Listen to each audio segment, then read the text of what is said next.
This is the Funny Mummies podcast, the podcast for people that hate parenting podcasts. I'm Hatty Ashdown, comedian, writer, actress and mother to two very lively boys. Each show, I'm joined by funny mummies from the world of comedy, arts and everyone who can help us in this crazy world of parenting. So settle in as we find the funny side of parenting and being bloody great women. So, welcome to another episode of Funny Mummies for the Other Woman show on Soho Radio and on podcast. I hope and trust everyone is well. And if you're a parent with school-age children, are finding ways to survive now, being a teacher, a cook, a cleaner, a nurse, a mum, a dad, grandparents, and in my case, a therapist to my very fragile 5-year-old. But I'll get to that later.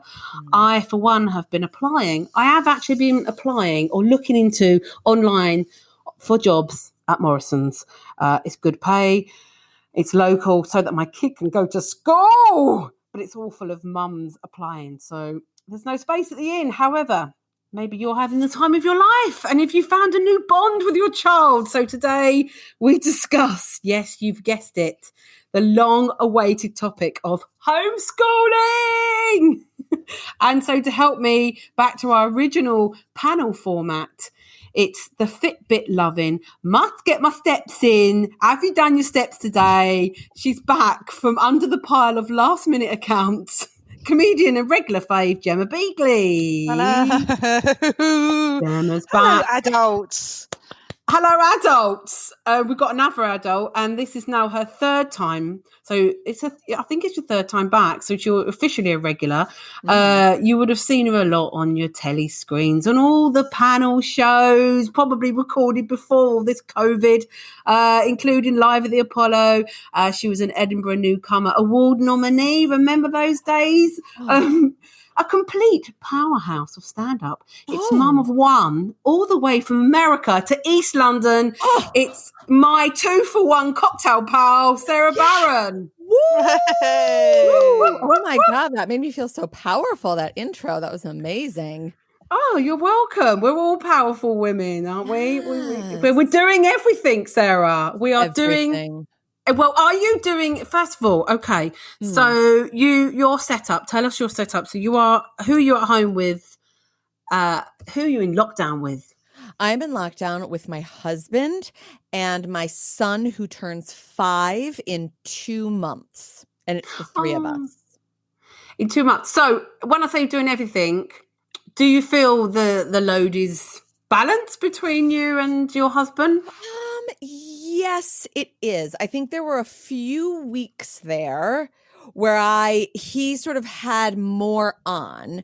So I was like, listen, because you can do that thing where you divide the hours up evenly. So it's like technically you're doing 5 hours and he's doing 5 hours, but it's like you've got the shitty. Can we swear? We can. No, or can we not? Would you rather? Shitty's all right, just not F or C.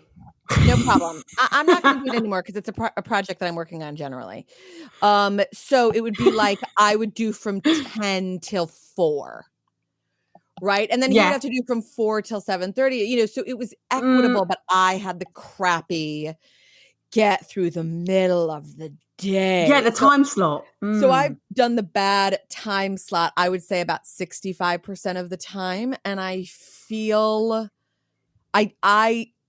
I say this to make other people feel better whilst I have this awareness that it's going to sound somehow narcissistic.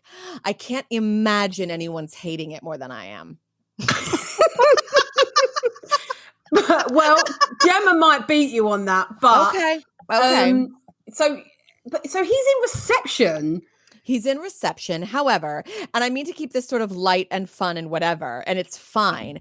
But my son started seeing an occupational therapist in November because there were like these funny, weird things, like he couldn't jump normally, and you're sort of like, and everything about him socially seemed completely normal, but we were like, And then the teacher was like, oh yeah, he can't hold a pencil. It's like he looks at a pencil. So the point is, he was assessed by this occupational therapist, but he has additional learning needs because basically, short version is he has a weak core, and that manifests in an inability to concentrate even by a 5-year-old standard. So I'm just when everyone's like, oh, I know it's so hard. I'm like, I know it's hard for you, but my kid has this thing. It means it's harder for him. Okay. Yeah. So my life is worse than yours. And also, I just think like some parents, if you're a mom who has ever done crafts with your kid voluntarily, I've never done that because I hate it. So I hate it more than you. So that's how I've come to that. That's how I've come to that conclusion. So my homeschool has mostly been about keeping screen time close to as regimented as I would be with it if he was in regular school. But other than that, I'm like not getting stressed out or trying to not. And the second he's like, I don't want to, I'm like, fine. All right, fine. Go play with your toys. We can read a story. We'll go outside. Fine.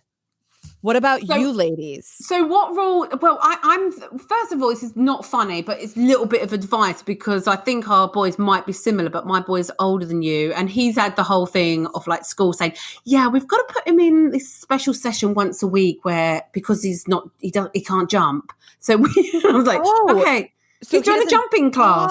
Oh, okay. Yeah. It's like, so I don't know. He's sort of like, it's not coordination, but it's like, I don't know. I just thought we'd end up going, yeah, fine, whatever he needs, just do it. And I'm not really paying attention.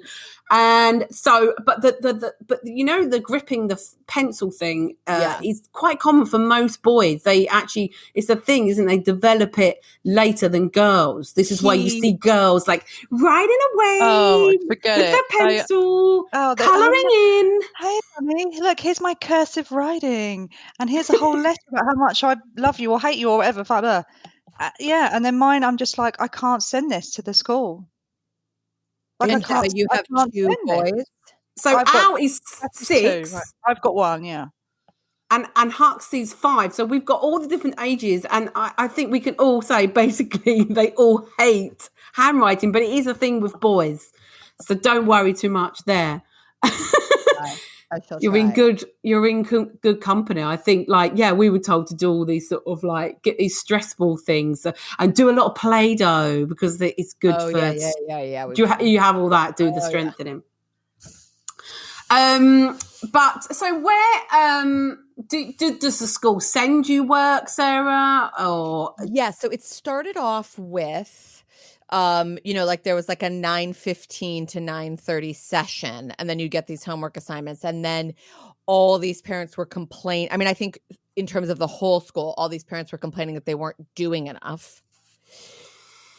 So then suddenly there was all this other stuff to be attending, and I'm the school wasn't doing enough. Yeah. So what I think, I live in Stoke Newington, which is like a pretty posh neighborhood, I think. So it's like, and I think this school, its reputation, it's a state school, but I think its reputation precedes it. So I've only ever met lovely parents when I wait in the school queue, but holy moly, the people who participate in the WhatsApp chat, I'm like, okay, cool. And then you're reading these school emails that are like, hi, we've had a lot of complaints and I'm like, who is asking which one of you bitches for more? Which one of you people doesn't have a goddamn job? Like, what? You want more? You're worried about your child falling back? Sorry, but I mean, I can't. Are you worried that your middle-class child in Stoke Newington is going to fall behind? Oh my God, no! Like, shut your trap, you moron. So all I can imagine, first of all, it's made me hate everybody, obviously. I run into people who are like, oh, my kid's in school. I'm like, you're not a key worker. They're like, yeah. And I was like, what? How is your kid in school if you're not a key worker? I don't even understand this stuff. I know someone whose dad she's like, well, his husband works for Google. I'm like, working for Google is not being a teacher or a nurse. Like, what are you talking about that your kid is at school? I know someone's electrician or something, I think. And I was like, what? And oh my God. And when I was at the end of my tether a couple of weeks ago, I said, I was talking to Gemma and I said, right, that's it. I think I was talking to another friend of mine who managed to get her kid in, and one of the things was that she was sort of just struggling. So she had a chat just with keep me. saying mental health and keep saying vulnerable and cry. Yeah, so I and do that, take bit of your time. that. So I sent a long email and I said, like, I'm struggling. And I said, look, Hux has been, because he's on the Senko register thing, which is basically, you know, to help with his sort of, well, I don't know what it is, just being a bit behind. But, you know, they don't like to give any sort of diagnosis this young. But I think he's got a bit of the ADHD. To me, that's the boxes he seems to tick in my Googling. But so they phoned me and I thought, yes, you know, come on, we're going to, and she went, right, what we're going to do is we're going to send you a little pack home. And I was like, I don't want another pack. Like, Just take it. Pack. You're like, I will put a gun. If I shouldn't, you know, I don't mean to joke, but you're like, oh, yeah, would you mind sending me a few more leaflets? Could I just have a few more leaflets? All that I can even begin to wrap my head around is that there are parents of 8-year-olds who want to be able to sort of sit their kid in front of the laptop that is in fact the class, right? Yeah. And sort of go to work as though it was a normal situation, because an 8-year-old, you can just sit in front of a computer. Yeah. So those people want more. That's all I can begin to understand. But for kids this, you know, that are this young, I think it's that there's a reason why statistically it's the primary years apparently that are falling behind the most, and it's because they need, I think we can all agree, would you agree, Gemma, Al needs it, you need to be with him. You can't really send him off with forget cheat. it. Of course not. No, because they go and I got to think, this work should take you no more than 3 hours a day. Right. I work. Like, if I had, you think I've got 3 hours? You think I've got 3 hours, and it's more than 3 hours. A 20-minute video of some arsehole woman singing SATURDAY. Right, this 20-minute video takes about an hour and a half. Yes. Time bends. Can I tell you something? Also, is that, and I don't say this. I don't say it from a judgmental place. I probably do a little bit, but more from like so we can all feel better, is that I'm constantly running into kids in my son's class. Like today we did, the weather was nicer, more people were outside. And the kids are with nannies or care. You know what I mean? It's like, they're not with mom. They're not with mom or dad. And so it's like, oh, well, sure. That's how this stuff is getting done. And that because it's like my son is always, he behaves the worst with homework, stuff like that around my husband and me, and the best if someone else comes in to help with it, you know, which I think is very, very common for kids. Yeah, absolutely. They don't, where mum and dad, we're not, you know, we're the comforter, we're not the teacher. Yeah, we're not a teacher. These, you know. No, and people go to university and they study for 4 years to learn how to do this. Yes, exactly. You know, and I sort of think to myself, people, you know, imagine if everyone had to do their own tax returns every single day. Imagine that. You know, and I wouldn't be going, now you know what it's like for me. Now you know what it's like for me as an accountant. You know, it's just like, it's not what people are trained to do. So we all can't understand why I have got one mad friend who does homeschool both her boys. Then that is her calling, and that gives her a sense of purpose, and there isn't another thing that gives her more joy professionally or something. I don't know. Think he wasn't, this was before COVID, he wasn't getting on at school. He was miserable. And I don't know how she coped, because my first response would be like, well, just put him in another school. Wouldn't be, let's do it at home. Can I ask you a question? Yeah. Do you feel, so like if a friend of that said that to me, you know, first of all, heaven forbid you're in that situation, that must be terrible. Oh gosh, you know, all the best to her. The question I would go to is like, what we have to get at is, why is the kid having such a hard time in a regular school environment? And like, that's the thing that has to be explored to, you know.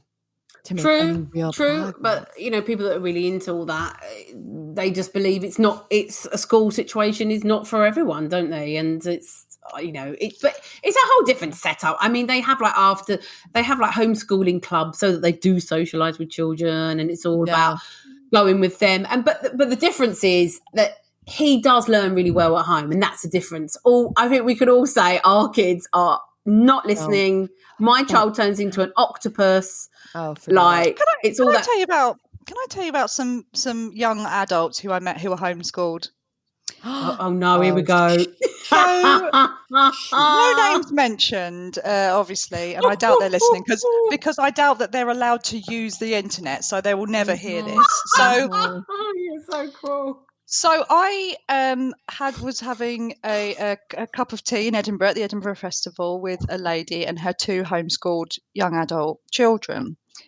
And they were telling me about this show that wasn't going very well. They couldn't get anyone to come in and see it. And I said, what's the show about?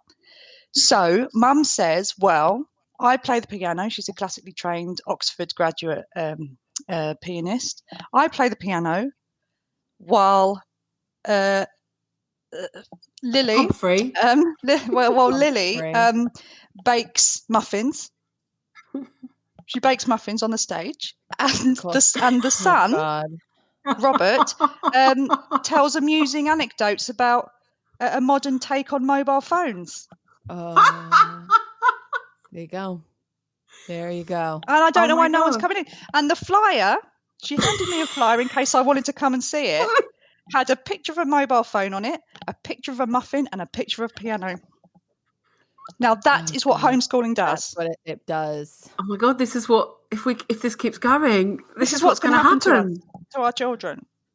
But that's the thing, especially we're not you two because you're performers. Yeah, we're not leading with what they want to learn.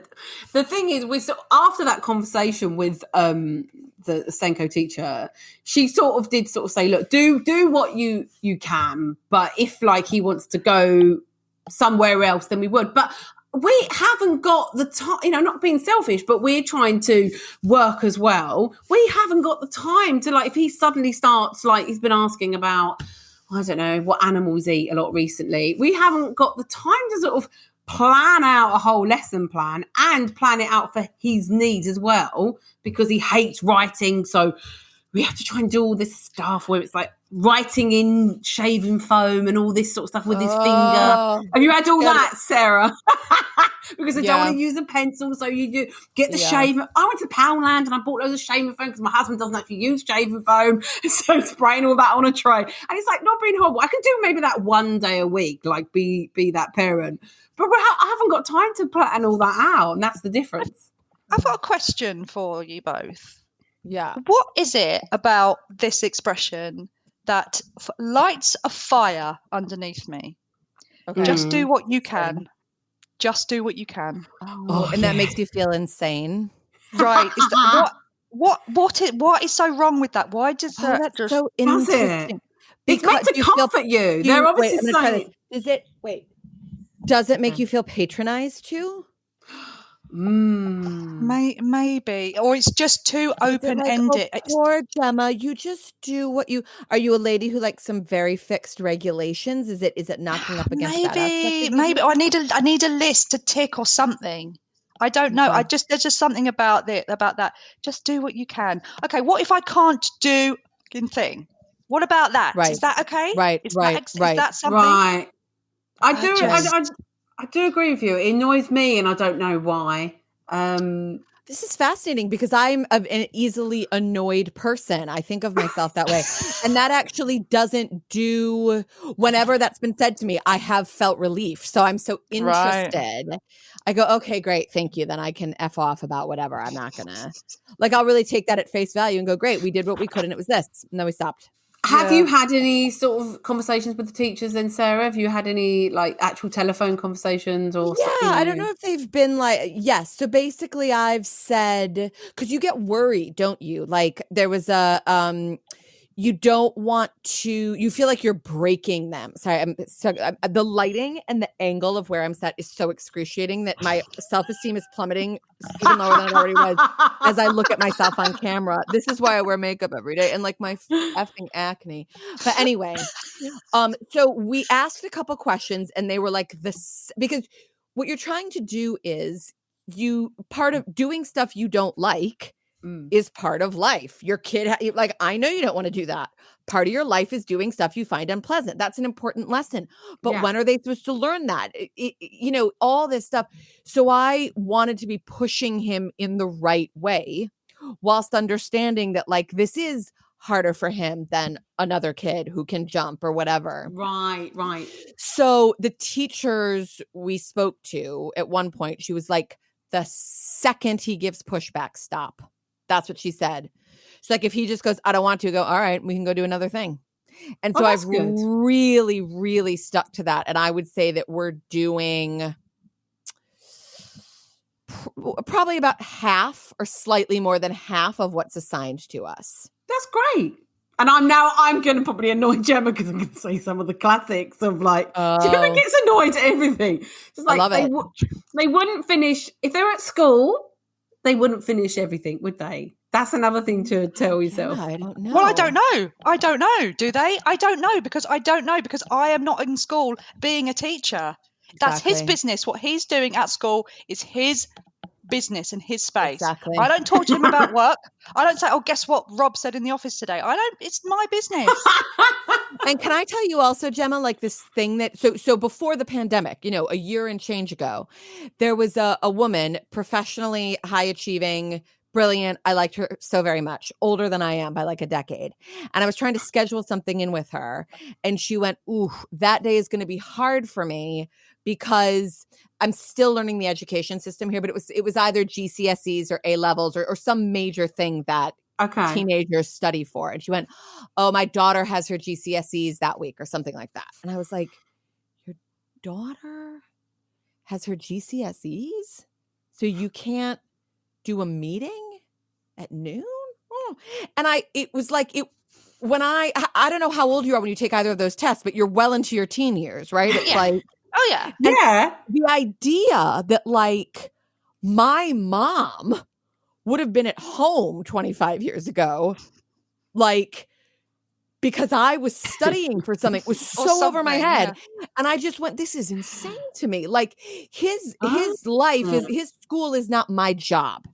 He's got to figure out how much effort he wants to put into this. If he's not scholastic, if he's not academic, he's got to muddle through it because I think he'll have a bad life.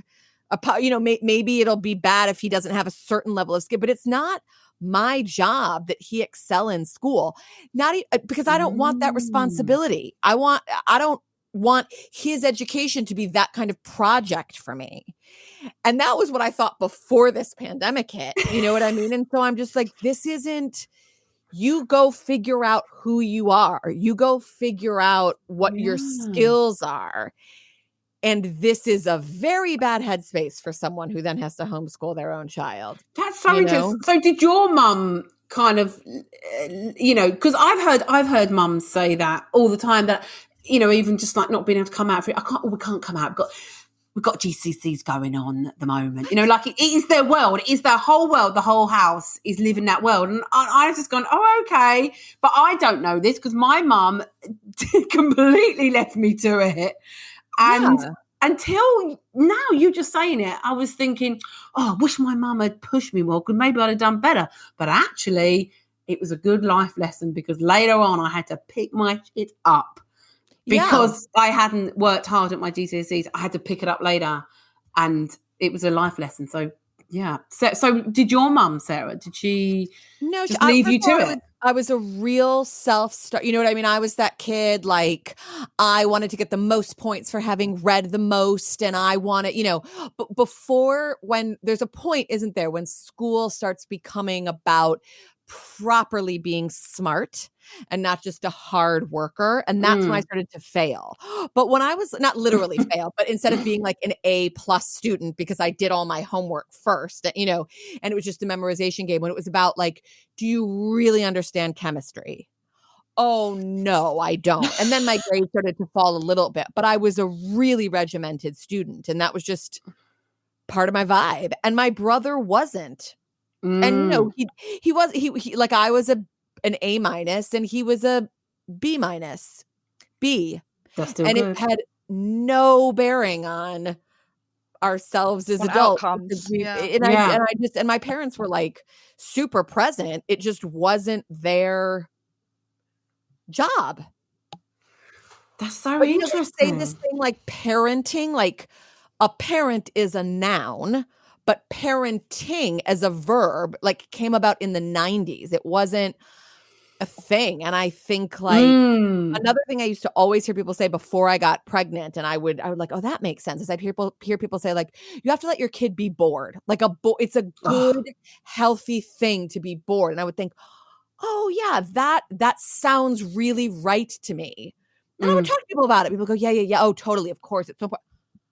I don't know anybody whose kid is allowed to be bored ever. I don't.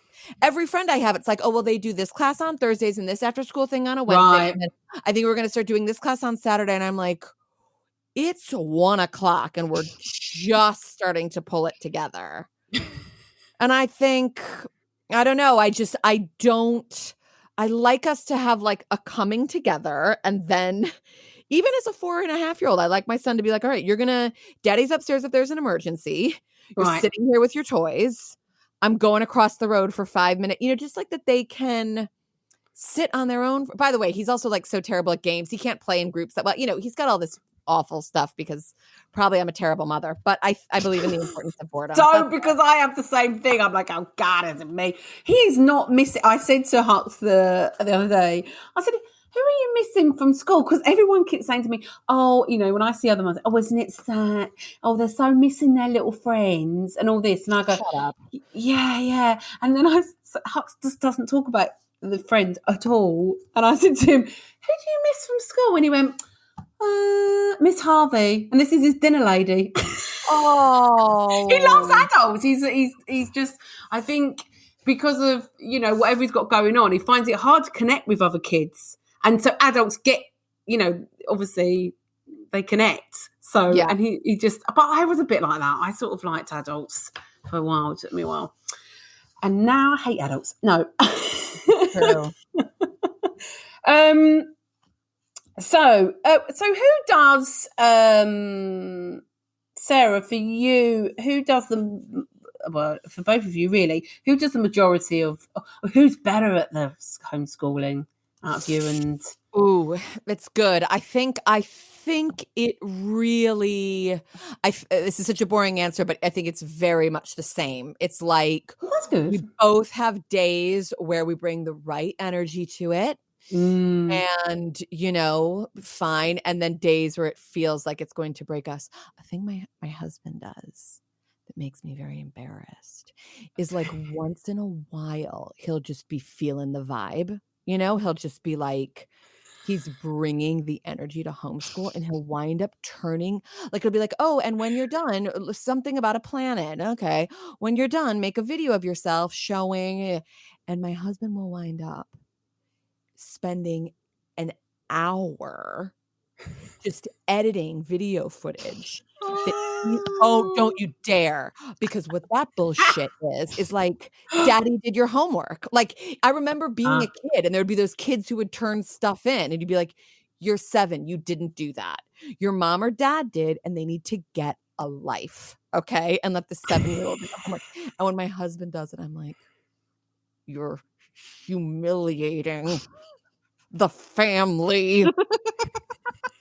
So sometimes Jeff, my husband, will have this like flush of energy and really throw himself over into a video, and then I feel shame about my choices in my husband. But other than that, we're both sort of like, pretty good, pretty good. I mean, by which I mean, we do okay, and then something happens to break us, and then we're like, I'm out. I'm going to lose my mind. I'm going to cry. You take over, and that yeah. Happens. Okay, that's good. What about you, Gemma?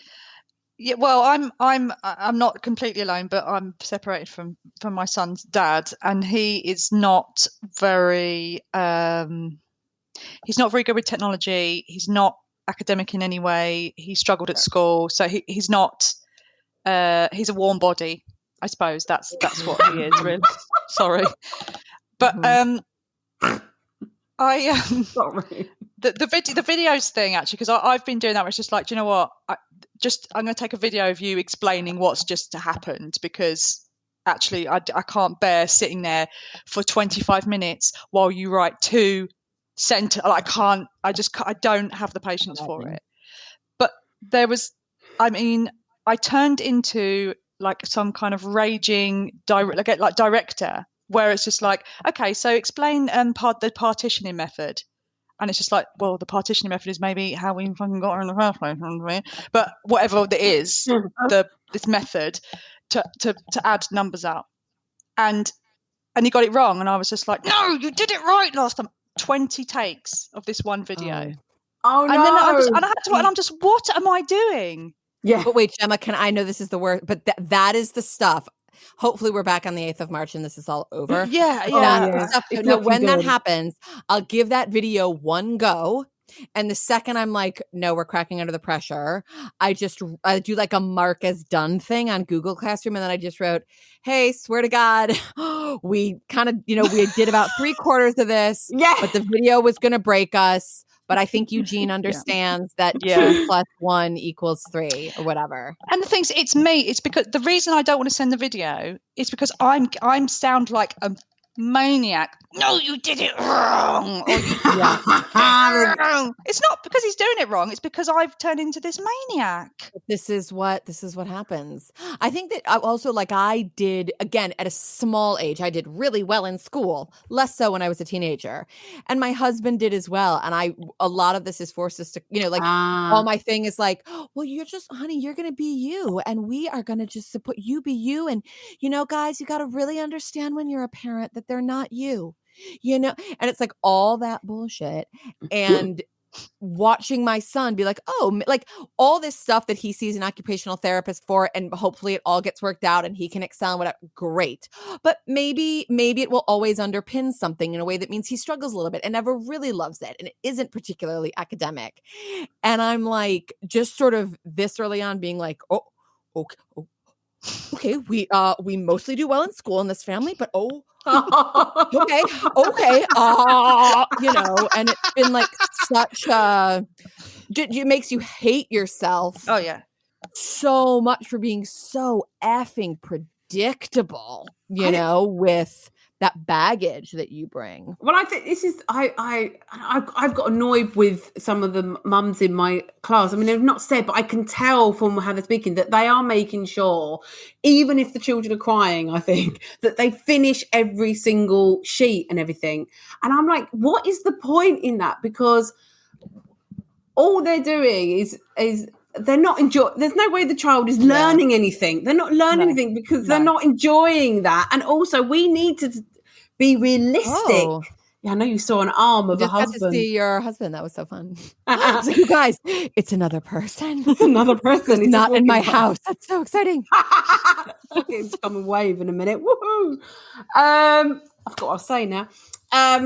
It's just we've got to be truthful to what's going on, and I'm so passionate about this because on so many levels. Like one, I think like the school needs to know what's really going on and being realistic, and that's why we don't panic about it being completely perfect and finished, because I think they should know. And all it is just that it's the parents having their own ingrained thing of like must get all the work done like we would now. We're adults, that's fine, because we're like must get everything ticked off. So it's not about them, and it's like.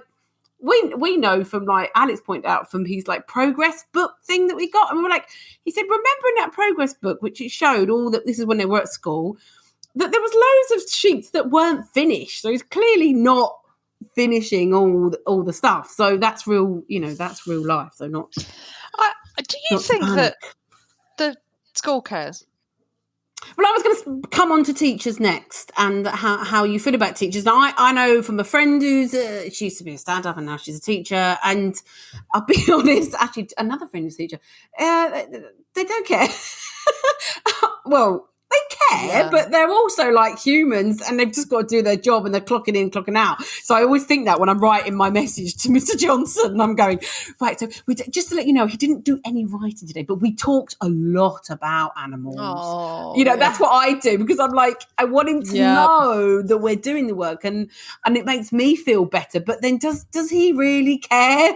I said, like, look, I took 20 minutes trying to get him to write one word and he was stressing out and I'm not going to push him.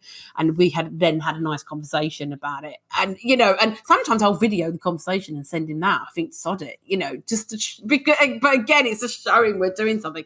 But I don't know if they care. See, SATs are cancelled. Ofsted is cancelled. Yeah. Who's asking? Who's checking? Now, as I've said to you before, Hattie, I was on I've got this group of friends and two of them are teachers. And I watched my face. We were on a Zoom call a few weeks ago. And every time any of those teachers spoke, moaned about work or anything, my face, I looked at it, I was like that. I was just gnarled face. Yeah.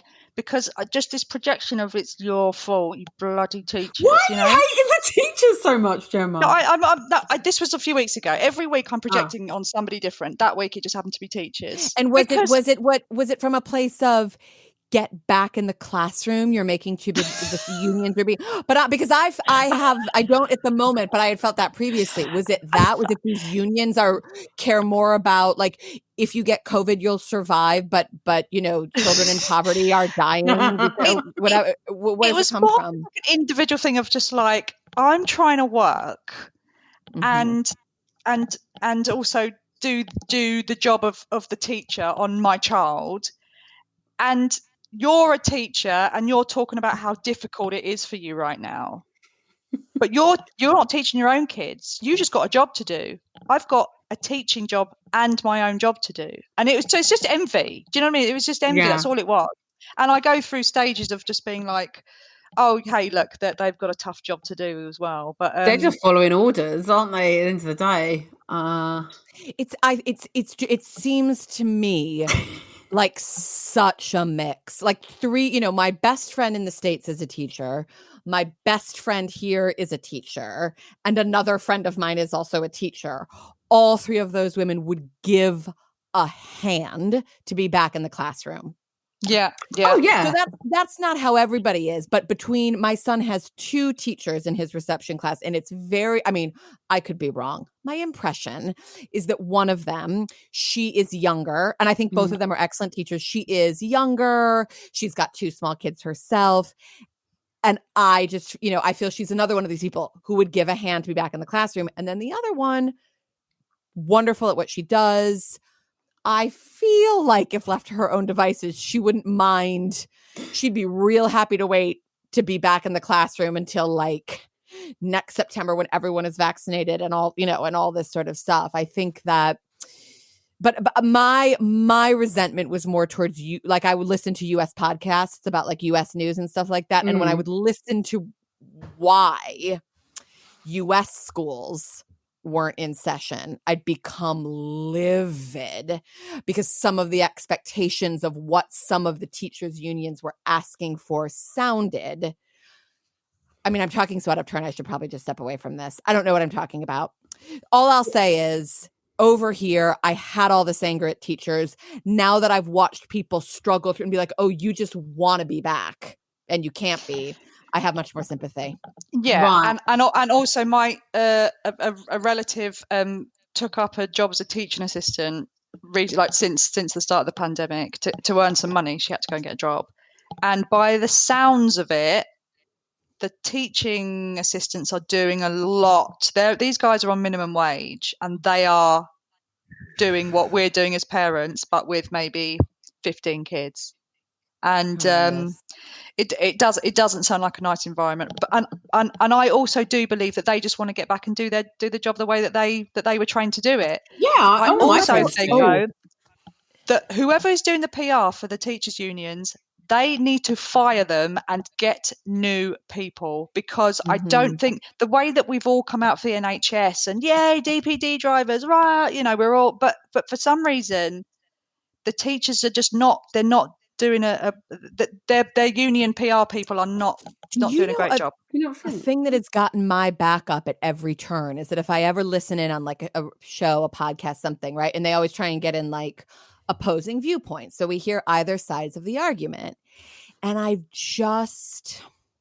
every time I hear an argument for teachers not being in school, it's someone saying, oh, well, I'm self-isolating with my wife who has stage 3 cancer, someone with a very tragic story where it's like, oh, of course, you shouldn't be in school. I would, no, heaven forbid you have to go and teach in person. But most people aren't in that situation. Like, the number of teacher deaths, like deaths from COVID because teachers are in the school, as I understand it, is almost non-existent. Like it doesn't, but I think that there must be some way in which divvying it up and that way going, oh, well, okay, isolation works for you, but not you. So you don't have to go to work and we'll keep paying you, but you have to be, it's so complicated that you just keep, I don't know. I also think, and Hattie, you were saying before, like your friend is teacher, she used to be a stand-up. I think that part of what is so complicated is that teachers, it seems to me, I think it's the most important job in the world. I think if we paid teachers like we paid investment bankers, we'd solve all our social ills. Like I'm for it. Mm-hmm. I do feel most teachers come to it because it's a calling. Yeah. The other section of people come to it because they had a thing they wanted to do that didn't work out. Spade a spade. I'm calling a spade a spade. Yeah, okay? the classic. So there are a lot of yoga teachers, a lot of life coaches, a lot of teachers who wanted to do a thing when they were 22 and now they're 42 or 35 and that thing, the musician, the actor, the comedian, the writer, the painter didn't happen. And now they're teaching and they if they won the lottery tomorrow, they wouldn't keep teaching. Right. And I think sometimes there can be, and I also think so I don't know, that feels like an uncomfortable kind of thing to say. And I think, as someone who wants to go back to work so badly, but also the day that I know that can happen, that's going to bring a lot of fear and a lot of okay, I've wanted this. Here we go. Okay, I can get back to work. Okay, and I just imagine that must be so present for so many people, this desperate need to be back in whatever your office is, combined with I was just thinking that actually terror. I feel like listening to you, I've been quite naive because everyone I know has given me the impression as teachers they want to go back because but a lot of them are people that live on their own and stuff, so they're just living quite boring lives and they want to get back to doing all that. But actually, my sister, who's a teacher assistant at a secondary school, which, let's be honest, it's a lot more grubby. I mean, this is why I think they should do God, it's just going to get political now. The staggering, I think it should be primary to go back first. Not just selfishly, but because the teenagers, they're going out socialising as well at the weekend. Well, every night I'm seeing them at the park. It's easier to, keep our little 5-year-olds at home. But my sister did not want to go back to school because she was because it's all dirty teenagers. She was it's really hard to social distance. They don't keep the masks on and so she's thinking about, she was one of them. She's been quite happy just doing online stuff. And I think that's so understandable, but I think that is part of the thing is that plenty of people want to be back in tomorrow and plenty of people are like, I do not miss teaching in person. And that is but they're like that anyway, right? Yeah. You think they're like that, Pete, so it's just my mum was a teacher. My mum hated teaching. She hated it. 40 years that she did it for, Oh wow. Yeah, I didn't know she did that long. And now she's a psychiatrist. Psychotherapist, yeah. Psychotherapist. That's what my mom does. How old was she when she switched professions? How long she qualified? I think she started training at about 62. Wow. Yeah. New lease on life now? Yeah, she was a widow. My dad died, and she was just like, right now I'm going to live. Oh my God. Yeah. She's a real How inspo. tragic and beautiful. Yeah, sure. Isn't that nice? Yeah, it's great. It's She brilliant. then went and did nice things. Yeah, and lived her life. Yeah. A real inspo. Alex, my husband's mum was a teacher, and it does seem like she did all that training, and then she didn't do it for that long because she just hated it, and it does seem, it does seem a shame. But we're not teachers, thank God. And it's funny. There's so many comedians, really good comedians, were teachers, wasn't they? It gives you that. I guess, the sort of, you've got to go out and perform. And also, I was thinking about it with, Esther Manito, and like, because she was a teacher and she's like risen relatively quickly, really. And I was thinking, I want is that element of now we're learning that you got to fight for your place and fight for respect in the class, and that carries through to doing stand up. It's a handy thing to have. Just before I wrap up, just that. So, do you think there's rumours, isn't there, that they might do extra when they do go back? They might do longer days to make up for what they've missed. But not to get you too excited. Well, actually, I had not heard that. The teachers, I just can't see. They won't go for that. They will not go for that. No. Yeah, because I don't blame them. No, I don't blame them. I actually think, again, with small kids, I don't really. It's a 6 long hours day is enough. But I heard something about like, summer holidays will be shorter, and I thought, there's no way. There's no way that teachers will. Let's be honest. Concede to that. I mean, look, we all love our kids, but this was not what we brought in for. No. And I can honestly say to you, if someone had told me this was going to happen, I honestly don't think I would have had kids. Like, oh my God, it's been so hard. Yeah, it's been so hard, especially with having the little one. Like, I can't set anything up. Literally, the toddler ate a bit of his work, and I had to take a picture of this crumpled bit of work. Is he in nursery at all, your little one? He is, only 2 mornings a week. Okay. It's something, and we try to get as much done then because he's a big distraction. But I just don't know how people do it when they've got like 6 kids and they're all. But my God, forget it. Yeah, I mean, hashtag grateful that there is only one, and that I mean, imagine having like one iPad between 4 kids. I mean, we've had all the comedies of the just pulling out different devices that Ali's like, my work gave me this a couple of years ago. Let's try and use that, so that because like one of us will be on a Zoom meeting, and then he's got to go on his Google Class meeting, and then it's like, oh no, but this doesn't compatible with this laptop, and oh God, I know it sounds a bit first world problems, doesn't it? But well, listen, we're all going to give over to it. That's where we are, hon. I mean, where we are. So, unless there's anything else you want to ask or wrap up, we're gonna wrap up this homeschooling, and let's hope that we are back on the 8th of March. It's the day before my birthday. My birthday's the 9th of March, so it will be the best birthday present. 8th of March is also International Women's Day. So, I mean, come on, it has to. Come on. International Women's Day has to be the day that children go back. How perfect would that be? So, who would like to, Sarah, is there anything you'd like to promote apart from not homeschooling? No, I have nothing. Yes, you have. You got your own podcast, haven't you? It's not out yet. It's not going to be out for months. Okay. It's done, but I made it with a friend who has a scheduled C-section on Saturday, so we had to all get it done. Yeah. And now it's going to be like months of trying to Can you tell us what it's about? Is it top secret? No, it's tentative title is Settling.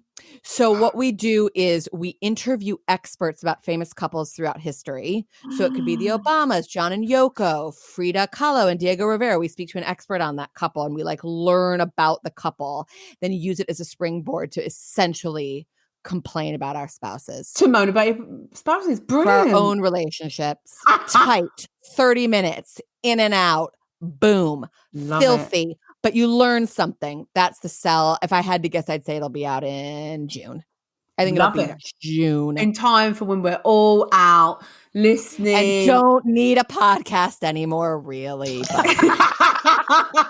someone said to me recently, I was like, I'm not going to do a podcast. They're done, right? We're done now with podcasts. And they were like, no. I know that everyone we know has one because we work in comedy, but it's still the dawn. It's still the dawn. Yeah, and things have become habitual now. There are going to be certain things, you might not believe it, that are going to stay, a lot of online stuff, because people have just got used to it now. But that's a whole nother podcast. Whole other conversation, isn't it?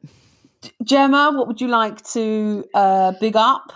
Yep. So this Saturday is Funny Mummies. Saturday the 20th at 2:30. We are doing Funny Mummies live at the Leicester Comedy Festival. So it'd be lovely to have people on the screen. Tickets are available at Leicester Comedy Festival. Come and sit and stare at us. Yeah, you can sit and stare at us. It'll be me, Gemma, Viv Goskop, and Athena Kablunu. So that should be good. And get all us four into an hour. But before that, if you'd like to, I'm going to be trying a new hour at the Leicester Comedy Festival online. Oh my God. No, the first time, Sarah, for 4 years. And I was meant to be doing it all last year and it didn't happen. And I thought, sod it, let's just try it online. Just try it online. Let's try it online. Anyway, let's say goodbye, first of all. Thank you very much, ladies. Bye. It was so nice chatting with you guys. And thank you so much. And let's hope our kids are back to school soon. Maybe we pray. Never have to be teachers. Bye. Bye. You've been listening to the Funny Mummies podcast in association with The Other Woman Show with me, Hatty Ashdown. Thank you to Gemma Beagly and our guest today. Please see the write-up in this episode to find out how you can follow us and our guest online. This show is edited by Alex Holland, recorded via Zoom. The show also goes out on Thursdays on Soho Radio as part of the Other Woman Collective, where often you can hear the full music version of the show. If you'd like to support us and get lots of goodies, like a video version where you can see our mugs, go to Funny Mummies on Patreon, where you can buy us a coffee or maybe an hour's childcare. Thanks very much for listening. Keep subscribing and telling your friends. It really, really does help. We'll see you next time for a dose of Mum and Tonic.